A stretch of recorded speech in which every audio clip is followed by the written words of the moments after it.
In this class, we're going to go to Canva. We're going to open up one of their resume templates, and we'll go through the steps of making it personalized for whatever job you are applying for.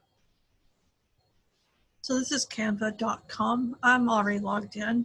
I have a personal account that's a free account, and you can do quite a lot with it, which is why I'm using that. But there are pro accounts. I can't remember how much they cost. But if this is something that you're really interested in, you can do I think a 2-week free trial of the Pro. There are fonts and graphics that are available in the Pro accounts that aren't available in the free accounts. Before I get into the resume template, these are some of the things you can do with Canva. You can do something like a flyer and print it out, or you can create social media cards to put on Twitter, Facebook, Instagram. You can do a presentation, you can do video, infographics. There's really quite a lot that you can do on here. Their invitations look really good. Photo collage. You can do some limited photo editing in this as well. So I'm going to go back because what we want is the resume.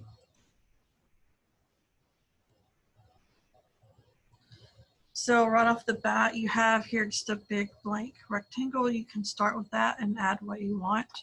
And everything you can add is over here on the side. You can click text and decide what kind of text you want.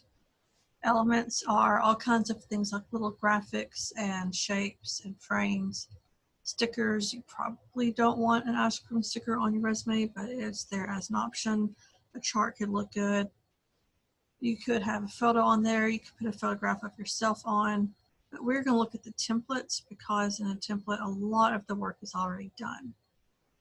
So I'm going to just scroll down there so you can look over here on the left-hand side and see some of what they have. You may have noticed that a lot of these have a headshot. Whether or not you want to do that is really optional. It's not, I think, really the common thing. You can also take out the headshot and put in another graphic, or just take that out altogether. Here's one that does not have one. Here's another that doesn't have a picture on it. A lot of these have bright or dark colors, and you can think about whether or not you want to do that. You can do one with less color on it. Some people still think that people should stick with black and white for resumes, and I haven't heard of any one-size-fits-all rule, but if you see one of these that has a lot of color, like this one, and this makes you feel a bit nervous, you don't know how it will go over, just find one of the more traditional looking ones. I'm going to leave this up. We can come over here and in a minute I will show you some different things you can do with it. But here's one that has less color. Here's one that's black and white. It still looks really good. So if you wanted to do one in Canva, but you were worried about all the colors and photographs, you just don't have to have that on it at all. And you can still make a really good looking professional resume. I'm going to go back to this one. And as you click around, you can see all the different elements in here. So she's got this photograph. The watermarks are something that come with the Pro. If you had your own picture that you uploaded, it wouldn't have this. If you wanted to use something of photos, you could choose one that is for free. And if you put your mouse on it, it will tell you if it's free or if it's Pro. You could also go to Elements and get one of their graphics if you feel like that would be a good thing for your resume. She has some sideways writing over here. She's got just a few graphics that just give it some visual interest, but it doesn't make it hard to follow. She has a square here for her About Me to bring that out. And she has a few colors, but she doesn't have a lot of color. I'm going to, right off the bat, make the color a little bit less. I think that it looks good. But if you are really dependent on color and you send this to someone who doesn't have a good printer, then it's going to be hard for them to really see what your resume is supposed to look like. So I'm just picking all these different things until I click on the right one. And sometimes that can be a little tricky, especially when you aren't used to it.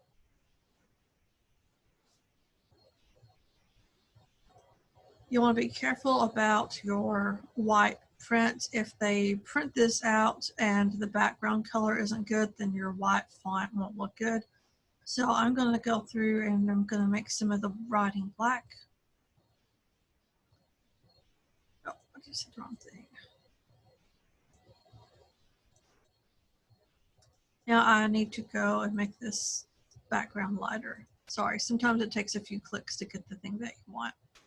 So I'm going to go back up here to the color. It has the document colors up here at the top, and if you have a graphic, it will pull out some of the pictures. So I'm sorry, some of the colors from your graphic, so you can use those.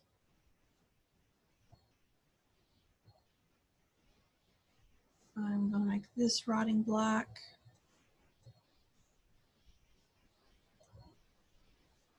I'm going to leave this white. I think that looks pretty good. If you want to change the color of a graphic, many of these you can change. I'm going to make this one white.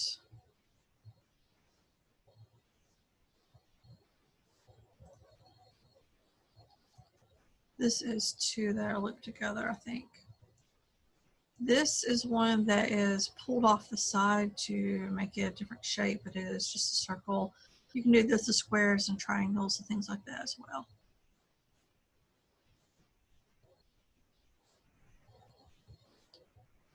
So I just picked this and I moved earlier when I didn't mean to, and it's really easy to put things back because these pink lines show up and show you where it needs to be. So you can decide how you want that lined up. I'm going to leave it there where the line goes up through the middle of these. And I'm not going to change any more of the colors for these. You have seen how that works. I'm going to make this a little bit bigger so you can read all of her headings: career history, human education, skills and competencies. I'm actually not really sure what these bars are supposed to say. Maybe she only thinks that she's like 75% good at fashion illustration or something. Maybe it's just supposed to look cool. I think that it looks like a bar graph and it's not clear. So you can click on something that you don't like and just delete it. So, okay, so this is actually two things that she's layered, I think. Yeah. So I didn't even see that that was two different things together, but she has just taken different sized bars and she's layered them on top of each other. She's made them line up just so, I'm saying she, but I don't know who made this. It's not the person in that picture. So I'm just going to take some of these out because, like I said, I don't like it.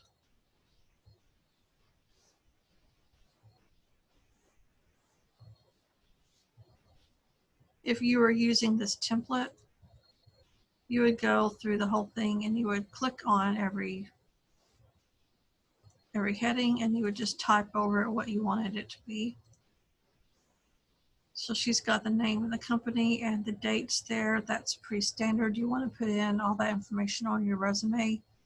I'm going to make this writing dark just because I clicked on it, and you can see how different that looks. I left this one in there because sometimes it is good to have something like a divider. Usually when I use a divider, it's to separate two different sections. If that doesn't really work for this one because it's not all lined up. I do think that looks good, but sometimes there will be a divider like all the way across to separate two things. You could, sorry, I grabbed the wrong thing again. That happens a lot in Canva. You could take a divider and put it in between these two things and just grab it on the side and pull. So I think that that looks good. If you didn't want this entire skills and competencies, you could just double click this, or actually if you get the whole thing and select it, you can type whatever you want there. And I said I thought that looked like a graph. You could put a graph in, or you could just take that out and just put in text. It's easy on something like this to have text in a little block like this. If you try to do it in something like Microsoft Word or Google Docs, it's tricky. Even sorry, now I have deleted the background square that I did not want to delete because I keep clicking on it. But I'm actually glad that happened because I can make sure that you know where the undo button is. The undo button is a great friend in Canva. If you do something to see what it looks like and what it looks like is really bad, you just go up there to the top and undo it. And you just keep double clicking until you catch the thing that you want, and it will outline. And if you are paying attention, like I was not, you can see what you want to get rid of. Now that let me delete the text inside, but I want to delete the entire box. So I'm going to go up to the top. Actually, while I'm thinking about that, these things up here are really useful. This one will duplicate. So if you wanted to have something like this, where all of the purple bars were the same length, you could duplicate it, or you could make them different sizes. I don't know why. Okay, this doesn't want me to do that. Oh, you'd want to have all those bars down there, but there's duplicate, there's link. If you put a link in this, you have to click that and actually put the URL in there and apply it. Even if you type the whole link out, it will not link until you do this step. This makes something more or less transparent, so I'm going to grab this gray and I'm just going to pull this bar so you can see it will let things come through. I think it's pretty cool. Sometimes it can make something look really neat to make it transparent. So I want the text not to be transparent. Position is cool. You can take something backward or forward. So I have put this entire square backward. It's behind the white square now. So I'm going to bring it forward, and there it is again. So in something like this, if I wanted to make this, sorry, I can't get this black, there we go. If I took that backward, then part of it would be hidden behind her photograph. And I'm going to undo that. You can also add pages. If you need another page, it's really easy to do that, and it will just give you that background color. And if you have something like this and you wanted it to look exactly the same on the second page, you could just get these and duplicate. Now I'm having a little trouble moving it. What you need is this 4-point arrow. When you grab that and move it, it will let you pull this down. And then I'm going to duplicate the writing. If you get this, that's like a circle of 2 arrows, it will move it for you. And if you don't want that, if you can see right now where it says 1 degree, 0 degree, that's how you get it straight again. Or you can just undo. So I'm going to grab that and move that down. And it's got a element on the second page that matches up with the first page. You could also get this white box and put it down the second page. Anything you want to do to make them look coherent. Grouping and ungrouping. If you wanted to, you could group some things like this so that when I move that gray box, it takes the writing too. If that was ungrouped, like this one is not grouped. So if I move the words, it's not going to get the box. I don't use grouping a lot, but it is a good thing to know about. Another thing with position is you can align something to a different part of the page. I don't use that because I like the pink lines to show me how to line things up, but if you really want something to be in the center, or if you want it to be up in the left-hand corner or something, you could choose an alignment.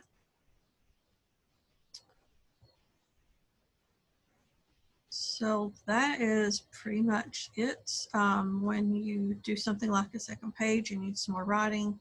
We go over here on text. So I put in body text. There's also subheading and heading. So the big clear difference is size. You probably won't anything that big in your resume. So I'm going to delete it. If you want something like this, you can see I'm trying to get the arrow so I can move it. Okay, it's moving it. If you have something like that, you can bring it this way, it up however you want it. And then if you get the whole thing selected and you start typing, it will just let you type whatever you need to have in there. If you don't like the size or the font, you just grab it, and changing it is pretty much like changing it in anything else. I'm going to make that 14. Going to line it by the left, and the way you do alignment is it will, like if it's on center, it will just show you center, and you just click until you get the one that you want. They kind of hide it. This is pretty cool. It will take something that's all in lowercase and make it all uppercase, or something that's all uppercase, make it lowercase. You do bulleted point, you can adjust the line spacing. You can choose any color in the world to make your text in. You probably would not want purple font in a resume, but you could do that if you wanted to. I'm going to decide that I want this even paler than I had it. So I'm going to go back up here to the color wheel, and I'm just going to pull this, and it will let you watch and see how it looks. I'm going to decide I'm going to be pretty conservative and get something really light. Again, this is just once you've changed it, it'll be down here in your document colors. This is kind of a personal preference. If you are doing something like sales or design, and it's important to show what you can do with design and color and making something look really cool, then you should go ahead and use as much color as you feel comfortable with. But like I said before, if you're looking at something like this and thinking that's just not going to work for me, or you don't know what kind of company it's going to, you can make this all black and white and gray, or you can have just a very few colors, like just blue headings or something like that. Really, you can take anything in here and make it your own. I'm not going to delete all those, but after you deleted this, you probably want to put in another text.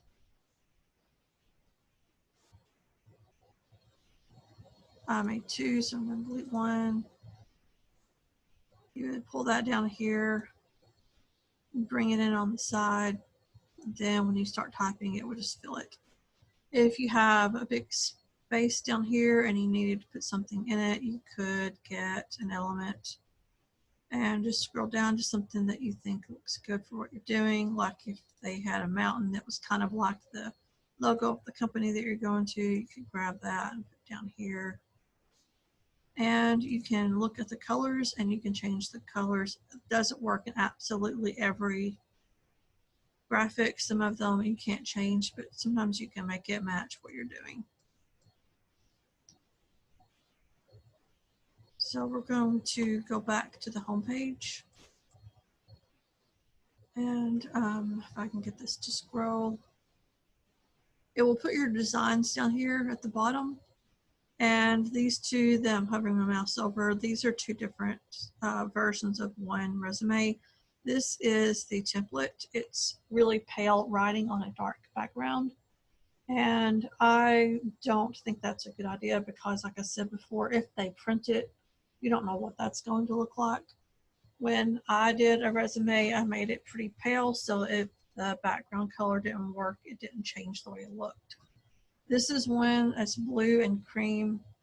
It's just got this nice white bar down the side that you can use as a sidebar. It's got some separating in it. It has headings on a white background on this gray. Sorry, it keeps changing to the second page. So that one looks a little more traditional. You could make it not be cream and gray. You could make it be, white and gray, or You don't have to have two colors. As you can see on this one, there's no sidebar, it's all one color. You could have all white and just put a bar down the side to separate two different sides. On this one, I made the background a lot lighter. I made the text darker because I always do that. If you don't know who's going to get it, if it's going to go to a big corporation and it's going to go through their software for screening, then you probably want to do something pretty plain. If you're doing something like sales or design or anything else where you feel like it's really pertinent to show how good you can make this look, then you can play around with the color. And this is the one that I made for myself. I had a bar across the top to separate the header.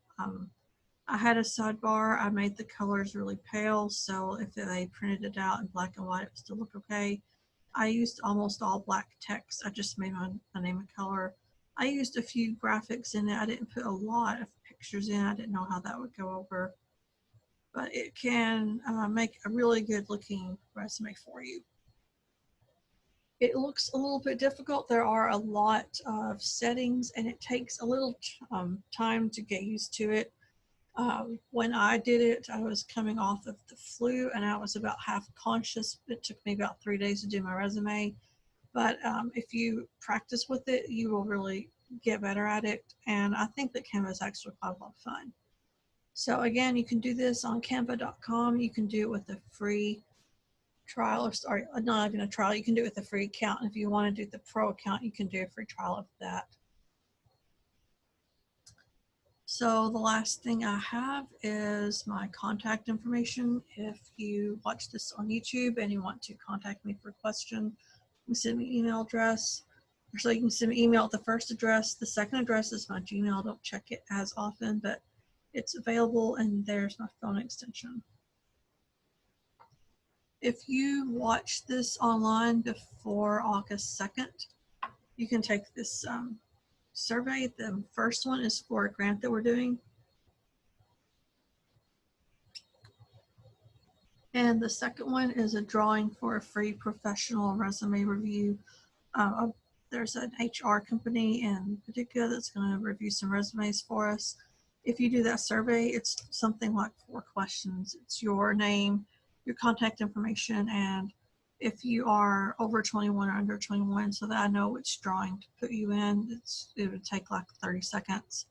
And if you do that and you win, I will let you know early in August. And again, that is until August 1st, at the end of the day on August 1st, and then after that it won't be available anymore. If you are in the drawing and you get chosen, I will contact you early in August to let you know what the next step is. So thanks for watching, and we're going to have more classes coming up. Keep an eye on our website and on Facebook so that you don't miss any of the classes.